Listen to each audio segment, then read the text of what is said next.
अस्सलाम वालेकुम students, टेक्सिटी channel में आप लोगों को वेलकम। स्टूडेंट, आज एक मरतबा फिर हम आईफोन 7 का iCloud बाईपास जो है कम्प्लीटली स्टेप बाय स्टेप सीखेंगे। इसमें कुछ टेक्निकल चीज़ें आती हैं, तो एक तो सबसे पहले ये फ़ोन देख लें। आईफोन 7 है और पासकोड फॉर्म में है। पासकोड आपको नहीं पता, रॉन्ग अटैम्प्ट करेंगे तो ये डिसेबल मोड पे चला जाएगा। तो हमारे कुछ स्टूडेंट को प्रॉब्लम थी, इसकी पहले वीडियो एक मैं लगा चुका था चैनल 1 पे, लिंक मैं डिस्क्रिप्शन में दे दूंगा। तो अब देखें, कुछ लोगों को प्रॉब्लम था कि सॉफ्टवेयर का लिंक दें, तो भाई लिंक से तो कोई फ़ायदा नहीं होगा। ये आपको डिवाइस दिखा दी पर्पल कलर की, इसको EFT डोंगल कहते हैं। गूगल पर आ जाएं और आप EFT प्रो सेटअप लिखेंगे, न्यू अपडेट, तो ये देखें ये आपको नीचे लिंक मिल जाएगा 4.3.4। यहाँ से आप डाउनलोड कर सकते हैं। बट अगर आपके पास डोंगल नहीं है तो कोई फ़ायदा नहीं। तो ये देखें, ये EFT प्रो डोंगल की जो नई अपडेट आई है, इसमें आपको iPounder बूट दे दिया गया है, यानी अब आपको अलग से USB बूटेबल डिज़ाइन करने की ज़रूरत नहीं है। और EFT प्रो डोंगल एक दफ़ा फिर इसकी शक्ल देख लें, वाइट कलर का ये होता है। तो डाउनलोड बटन पर आप क्लिक करेंगे तो यहाँ से आप इसका नया सेटअप डाउनलोड कर सकते हैं। तो ये सेटअप डाउनलोड करके जाहिर सी बात है फ़ायदा उन्हीं लोगों को होगा जिनके पास डिवाइसेस हैं। जिनके पास डिवाइस नहीं है वो तो नहीं कर सकते। तो अब देखें, फ़ोन को मैं डाटा केबल के साथ कनेक्ट कर दिया मैंने, और साथ जो है अब इसको, ये सेटअप डाउनलोड हो गया, इसको हम डेस्कटॉप पे एक्सट्रैक्ट करेंगे। और एक्सट्रैक्ट करने के बाद देखें फिर किस तरीके से आपने इसको ऑपरेट करना है। कोई मसला आता है तो उसको भी समझें।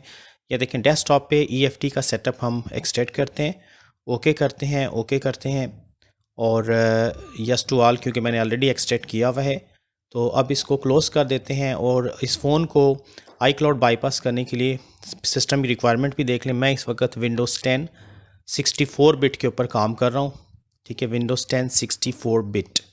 ठीक है, विंडोज़ 10 प्रो है। 11 पे मैंने ट्राई किया था, कुछ इश्यूज़ आते हैं। 7 पे तो आपको पता है ये सॉफ्टवेयर EFT प्रो का चलता ही नहीं है। तो ये जो है हमने इस वक्त इसमें ये देख लें, अब कर दिया है एक्सट्रैक्ट। तो आपको सबसे पहले तो 3U टूल चलाना पड़ेगा, रन करें और फ़ोन को DFU मोड पे लेकर आएँ। ठीक है, गौर से देख लें DFU मोड पे फ़ोन कैसे आएगा। आपने केबल लगा के वॉल्यूम डाउन और पावर दोनों बटन होल्ड करना है। जैसी मोबाइल की स्क्रीन ऑफ होगी ब्लैक, तो आपने 5 सेकंड के बाद सिर्फ पावर बटन को रिलीज़ करना है। ठीक है, ये देखें 5 सेकंड के बाद मैंने पावर बटन को रिलीज़ किया, वॉल्यूम डाउन को होल्ड रखा है, तो थोड़ी देर बाद ये आपका फ़ोन DFU मोड पे आ जाएगा। ठीक है, 3U टूल्स की देखें नई अपडेट भी आई है। फ़िलहाल इसको इग्नोर करते हैं, बाद में देखेंगे क्या इशू है, इसके ऊपर भी डिस्कस कर लेंगे। तो फ़िलहाल मैं लेटर कर देता हूँ यहाँ से। और अब हम EFT प्रो डोंगल, क्योंकि हमारे सिस्टम के साथ कनेक्टेड है, तो उसको जो है रन करते हैं, उसकी एप्लीकेशन को EFT प्रो।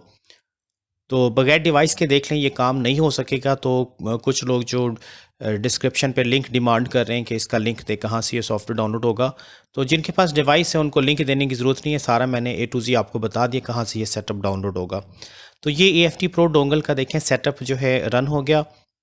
और रन होने के बाद आगे स्टेप बाय स्टेप देख लें, थोड़ा सा टाइम लगता है, तो वेट करना है। ये पूरा प्रोसेस करने में आधा से पौना घंटा आपका लग सकता है, इस चीज़ को ध्यान में रखिएगा। ये देखिए, पासकोड मेन्यू पे आएंगे और यहाँ से आपने iPounder डिवाइस पर जब आप स्टार्ट दबाएंगे तो ये एक फ़ाइल डाउनलोडिंग स्टार्ट कर देगा। ठीक है, इस फाइल के डाउनलोड होने में आपकी नेट की स्पीड के ऊपर डिपेंड करता है। तो मेरी फ़िलहाल जो नेट की स्पीड थी, तकरीबन मुझे तो 20 मिनट इसमें लग गए थे सिर्फ इस सेटअप को डाउनलोड करने में। तो देख लें, मैं यहाँ पे वीडियो फास्ट फॉरवर्ड पे चला रहा हूँ, 20 मिनट मेरे इधर लग गए थे। इससे अब आप अंदाज़ा लगा सकते हैं। तो ये देखें, ये जैसे ही सेटअप डाउनलोड होगा तो ऑटोमेटिकली ये फ़ोन को iPounder मोड पे लेकर आएगा। आपको अलग से कोई बूटेबल USB वगैरह डिज़ाइन करने की ज़रूरत नहीं है। जैसे काफ़ी सारी वीडियो में आप देख चुके हैं यूट्यूब में कि पहले USB बूटेबल डिज़ाइन करनी होती है, फिर उसको बूट करवाना पड़ता है। तो ऐसा कुछ करने की ज़रूरत नहीं है, सिर्फ आपके पास EFT होना चाहिए। तो ये देखें, iPounder इसने ओके कर दिया। अब अगले स्टेप में आप क्या करेंगे, इसको करवाएंगे boot passcode iOS 15.x, start दबाएंगे। तो फिर इसने एक फ़ाइल डाउनलोड करनी है। और मैं बताऊं कि मेरा शायद नेट का इशू था। ये जो सेटअप है ना, ये जो फ़ाइल डाउनलोड हो रही है, इसमें भी मेरा तकरीबन आधा घंटा लग गया था। ठीक है, 30 मिनट्स मेरे यहाँ पे स्पेंड हो गए थे। उससे अब आप अंदाज़ा लगा लें कि फिर कितना टाइम लगेगा। तो ये मैं फास्ट फॉरवर्ड पे वीडियो चला के इसको जल्दी जल्दी कवर कर रहा हूँ ताकि आपका ज़्यादा टाइम वेस्ट ना हो। 10 से 15 मिनट के अंदर अंदर कोशिश करूँगा कि स्टेप बाय स्टेप आपको सारी बातें समझा दी जाएँ। ये देखें, ये एक्सप्लॉइट डिवाइस जो है ये प्रोसेस स्टार्ट हो गया और ये आपका लाजमी सक्सेसफुल आना चाहिए। अगर सक्सेसफुल ना आया तो आगे आप कोई स्टेप परफॉर्म नहीं कर पाएंगे। तो ये देख लें, एक्सप्लॉइटिंग डिवाइस, ये 3 स्टेप इसके मुकम्मल हो गए। और इसके बाद ये एंड पे आपको सक्सेसफुल शो करेगा कि आपका फ़ोन जो है सक्सेसफुली एक्सप्लॉइट हो चुका है। तो टाइम लगता है यहाँ पे, थोड़ा सा वेट कर लीजिएगा। ठीक है, 2-3-4 मिनट भी लग सकते हैं, तो वेट करना पड़ता है यहाँ पे। ये देखें जैसे ये सक्सेसफुली ग्रीन कलर का लिखा आएगा तो फिर हमने अगले स्टेप की तरफ चलना है। ठीक है, स्टेप बाय स्टेप करें, कोई मसला नहीं है। देखें सक्सेसफुल आ गया। अब हम नेक्स्ट स्टेप क्या करते हैं, बैकअप करेंगे पासकोड iOS 15.x का। ठीक है, ये बैकअप देखें मैं इस फ़ोन का करने लगा हूँ, और बैकअप जब इसका कंप्लीट होगा तो इसके बाद आपने फिर एक दफ़ा फ़ोन को फ्लैश करवाना है और रिकवरी मोड पे फ़ोन फिर कनेक्ट करवाना है। ठीक है, ये सारा काम इस वक्त DFU मोड पे हो रहा है, यानी आपके फ़ोन की स्क्रीन ब्लैक रहती है, स्क्रीन पे आपको कुछ भी नहीं नज़र आएगा मोबाइल की स्क्रीन पे। ये देखें ये एक्टिवेशन फाइल्स बैकअप हो गई है। अब हम इस फ़ोन को रिकवरी मोड पे लेकर आएंगे। ये देख लें फ़ोन ऑन हो गया खुद ब खुद। तो ऑन हो के जाहिर सी बात है इसने अभी वापस वही डिसेबल या पासकोड मोड पे आना है। तो अब आपको फ़ोन को रिकवरी मोड पे कनेक्ट करवाना पड़ेगा। ठीक है, तो ये देख लें ऑन होने का वेट करते हैं। जैसे ही फ़ोन ऑन हो जाता है तो इसको फिर रिकवरी मोड पे कैसे लाना है ये भी देख लें। ये देखें डिसेबल मोड पे आ गया। वॉल्यूम डाउन और पावर बटन आप होल्ड रखेंगे, डाटा केबल आपकी कनेक्टेड रहनी चाहिए, और ये आपने लॉन्ग प्रेस रखना है। ठीक है, 2 से 3 दफ़ा फ़ोन ऑन ऑफ होगा, तो आपने बटन रिलीज़ नहीं करना। गौर से ये स्टेप फॉलो किया करें, कहीं पे भी मिस्टेक होगी तो फेल हो जाएगा। तो ये देखें मैंने वॉल्यूम डाउन और पावर बटन को होल्ड रखा हुआ है। ये फ़ोन एक दफ़ा ऑन होकर ऑफ, वो बटन मैंने अभी तक होल्ड ही रखा हुआ है, कोई बटन मैंने रिलीज़ नहीं किया। तो अगेन देखें दोनों बटन को मैंने होल्ड ही रखा हुआ है, अभी तक केबल लगी हुई है। एक दफ़ा फिर ये ऑन होकर ऑफ होगा फ़ोन, और ये आ गया है रिकवरी मोड पे। ठीक है, DFU मोड अलग चीज़ होती है, रिकवरी मोड अलग चीज़ होती है। तो अब यहाँ पर देखें फ़ाइल मैंने इंपोर्ट की हुई है, डाउनलोड आप कर सकते हैं जो भी फ़ोन लगाएंगे। तो आपको पता है इसकी फ़ाइल भी तकरीबन 5.5 GB की है, और क्विक फ़्लैश आपने लाजमी करना है। ठीक है, क्विक फ़्लैश मोड से फिर ये फ़ोन फॉर्मेट होगा और इसका पासकोड वगैरह ख़त्म हो जाएगा। ठीक है, तो यहाँ पे भी मैं वीडियो फास्ट फॉरवर्ड पे चला देना, वरना आपको पता है ये फ्लैशिंग में भी तकरीबन 10 से 15 मिनट लग जाते हैं, और फाइल डाउनलोडिंग का तो मैं अब नहीं कुछ कह सकता। आप लोगों के पास जो इंटरनेट है जितनी स्पीड है उस हिसाब से फिर देख लिया करें। तो ये देखें फ्लैशिंग प्रोसेस मुकम्मल हो गया। ठीक है, टाइम बचाने के लिए फास्ट फॉरवर्ड पे ये सारा किया है, तो 1 मिनट में आपको दिखा दिया। आप फिर मेंटली तैयार रहिएगा कि 10 से 15 मिनट सिर्फ फ्लैशिंग पे लग जाते हैं। फ्लैशिंग ओके हो गया है। अब देखें फ़ोन नॉर्मल मोड पे ऑन होगा, हेलो पे, और आपको फ़ोन की सारी डिटेल्स, iOS वर्जन, ये सब कुछ नज़र आ जाएगा। इस वक्त मैं आपको ये ऑपरेशन लेटेस्ट iOS के ऊपर करवा रहा हूँ, 15.5 जो है। ठीक है, अगर आपका फ़ोन पुराने iOS पे तो उसको अपडेट फ्लैश कर लिया करें। ये देखें ये फ़ोन iPhone 7 गोल्डन कलर में, iOS 15.5, जेल ब्रेक नो है, एक्टिवेट भी अभी नहीं हुआ, IMEI नंबर वगैरह सब कुछ एवरीथिंग इज़ ओके। तो बाईपासिंग के लिए याद रखा करें कि IMEI नंबर लाजमी ठीक हो। अब अगर आप एक्टिवेट करने की कोशिश करेंगे तो ये देख लीजिएगा आगे इसने iCloud ID मांगना है, जो कि हमें नहीं पता।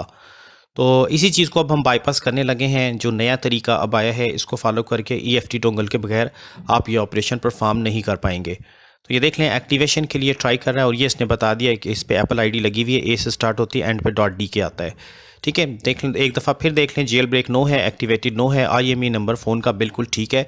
तो आप भी जिस फ़ोन पे काम करेंगे उसका IMEI नंबर लाजमी ठीक होना चाहिए, वरना फिर नहीं हो सकेगा ये ऑपरेशन परफॉर्म। ठीक हो गया। ये देख लें फ़ोन में आपको एक दफ़ा ऑपरेट करके दिखा दे रहा हूँ। इंग्लिश लैंग्वेज सेलेक्ट करते हैं, नेक्स्ट करते हैं, मैनुअल करते हैं, यहाँ से आगे कंटिन्यू करेंगे। तो ये देखें ये वाईफाई कनेक्शन मांगेगा अब, और अब कह रहा है कि इसको वाईफाई से कनेक्ट करें। नेक्स्ट बटन नहीं आ रहा सामने, इसका मतलब है iCloud है। तो अब हमने वही सारे स्टेप जो पहले 3 किए थे दोबारा करना है, इसको iPounder मोड पे लेके आना है। तो इसको volume down and power button आपने होल्ड रखना है। जैसी फ़ोन ऑफ होगा तो 5 सेकंड के बाद आपने सिर्फ पावर बटन छोड़ना है, तो ये DFU मोड पे आ जाएगा।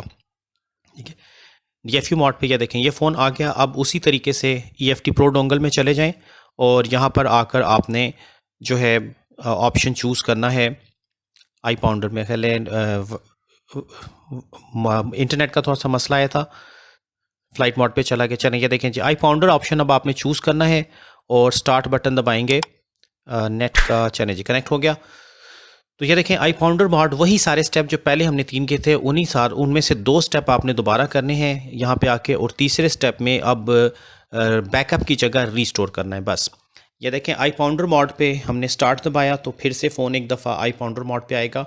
यहाँ पे 4, 5, 6 दफ़ा मोबाइल रीस्टार्ट होता है। आपके सिस्टम पे कनेक्टिंग डिसकनेक्टिंग की वार्निंग भी आ सकती है, बज़र की आवाज़ भी आएगी सिस्टम की, कोई डिवाइस कनेक्ट हो रही है। तो ये देख लें अब next step boot iOS 15.x, इस पर क्लिक करते हैं, और क्लिक करने के बाद ये देखें यहाँ पे भी फिर टाइम लगेगा। एक्सप्लॉइटिंग डिवाइस, ये भी लाजमी सक्सेसफुल आना चाहिए। तो फ्लैशिंग के बाद वही सारे स्टेप करने, सिर्फ थर्ड स्टेप में आके चेंज हो जाता है, बैकअप की जगह रीस्टोर करना पड़ता है। रीस्टोरिंग में अगर किसी किस्म का मसला आए तो वो भी मैं आपको दिखा देता हूँ, उसका सोल्यूशन भी बता देता हूँ, फिर किस तरीके से आपने इसको मैनेज करना है। ये देखें, ये बूट पासकोड iOS 15.x और ये तकरीबन सक्सेसफुल होने वाला है। फोर्थ स्टेप, फिफ्थ स्टेप ये सारे मुकम्मल हो गए हैं। और आगे देख लेते हैं, ये देख लें, ये सक्सेसफुल हो गया। अब आपने रीस्टोर करना है, ठीक है, ये याद रखिएगा, रीस्टोर, बैकअप नहीं अब करना। स्टार्ट दबाएंगे तो ये वो जो एक्टिवेशन लॉग फाइल है उसको फ़ोन पे रीस्टोर करने की कोशिश करेगा। तो कभी कभार रीस्टोरेशन में फेलियर भी आ जाता है, तो कोई मसला नहीं, आप दोबारा अटैम्प्ट कर लिया करें, ठीक है। ये देखें, ये एक्टिवेशन फाइल्स रीस्टोरिंग और फाइनली फेल्ड आ गया जी, फेल्ड आ गया। तो आप दोबारा से अब अटैम्प्ट करेंगे, ठीक है, उसी तरीके से। ये देख लें, iPounder डिवाइस और रीस्टोरिंग सिर्फ अब आपने करना है, ठीक है, फ़ोन स्टार्ट नहीं करवाना। अगर स्टार्ट करवाएंगे तो आपको सारे स्टेप फिर अटैम्प्ट करने पड़ेंगे। दोबारा मैं रीस्टोर कर रहा हूँ इसको, ठीक है, रीस्टोर पासकोड iOS 15.x। तो अब अगर सक्सेसफुली आ जाता है तो आपको समझ आ जाएगा। बट अगर किसी किस्म की टेक्निकल इश्यूज़ आती हैं, कोई प्रॉब्लम है, तो आप फिर से एक दफ़ा फ़ोन को DFU मोड पे लाके iPounder बूट करवाएं, बूट iOS करें। ये देखें, अब ओके आ गया और ये फ़ोन हमारा रीस्टार्ट हो गया, ठीक है जी। ये तरीका था iCloud बाईपास करने का। iPhone 6s से लेके X तक के जो फ़ोन्स हैं, जो लेटेस्ट iOS 15.5 पे भी चल रहे हैं, उनका आप ऐसे iCloud बाईपास क्या करेंगे। ये देखें, आप फ़ोन में जल्दी जल्दी कॉन्फ़िगर करके आपको दिखा देता हूँ। ये फ़ोन कनेक्ट हो गया और यहाँ पे देखें एक्टिवेटेड भी यस आ गया, 3U टूल ने बता दिया है। जेल ब्रेक नहीं है, हमने ये सारा ऑपरेशन बगैर जेल ब्रेक के किया है। अब हम लैंग्वेज सेलेक्शन के बाद आगे मूव करते हैं। तो ये देख लें, फ़ोन जो है लैंग्वेज सिलेक्शन वगैरह हम करते हैं इसकी, पाकिस्तान कंट्री सेलेक्ट करके। तो अब इसको बगैर वाईफाई कनेक्शन के, ये देखें, नेक्स्ट बटन ऑन हो गया। अब आराम से आप आगे जा सकते हैं और ये आपका फ़ोन अंदर होम बटन तक आपको ले जाएगा। आगे जनरल सेटिंग करनी है, बताने की ज़रूरत नहीं है, आप कर लेंगे। और फाइनली जो मेन सस्पेंस होता है इसमें कि पता नहीं सिम चलेगी कि नहीं चलेगी, तो मैं आपको सिम चला के भी अभी एक कॉल करके चेक करवा देता हूँ। तो इस तरीके से अगर आप बाईपास करेंगे अभी नई डिवाइसेस को, तो आप इस पर सिम भी चला सकते हैं, ठीक है। ये देख लें, फ़ोन कम्प्लीटली बाईपास हो गया, सिम मैंने इंसर्ट कर दी है, ठीक है। और अब मैं दूसरे नंबर से इस पर कॉल करूँगा, तो देखते हैं इस पर कॉल आती है या नहीं। और ऊपर आपको कोने पे नज़र भी आएगा कि ये जो मोबाइल नेटवर्क है इसने सर्च कर लिया है, यूफ़ोन की सिम मैंने डाल दी है इसमें, आपको ऊपर कोने पे नज़र भी आएगा, या शायद चलें दूर से इतना ना नज़र, मैं आपको कॉल करके चेक करवा देता हूँ। तो इस पर यूफ़ोन की मैंने सिम डाली है। अब मैं अपने पर्सनल मोबाइल से इस नंबर पे एक कॉल करता हूँ, देखता हूँ इस पर कॉल आती है कि नहीं, क्योंकि साइलेंट मोड पे वीडियो बन रही है, अभी वॉइस ओवर होगा, इस वजह से आपको यहाँ पे कॉल की आवाज़ तो नहीं आएगी। बट देख लें, ये देखें, ये कॉल आना शुरू हो गई है। तो ये सिम भी चला रहा है फ़ोन। इस तरीके से अगर आप बाईपास करेंगे तो ये तो अब मैंने इनकमिंग कॉल आपको करके चेक करवा दी। अब ऐसा करते हैं, इससे आउटगोइंग कॉल करके चेक कर लेते हैं। तो आउटगोइंग कॉल भी देख लीजिएगा, आपको अभी नज़र आ जाएगा। ये देख लें, मैं हेल्पलाइन डायल कर रहा हूँ 333 और देखते हैं कॉल होती है या नहीं।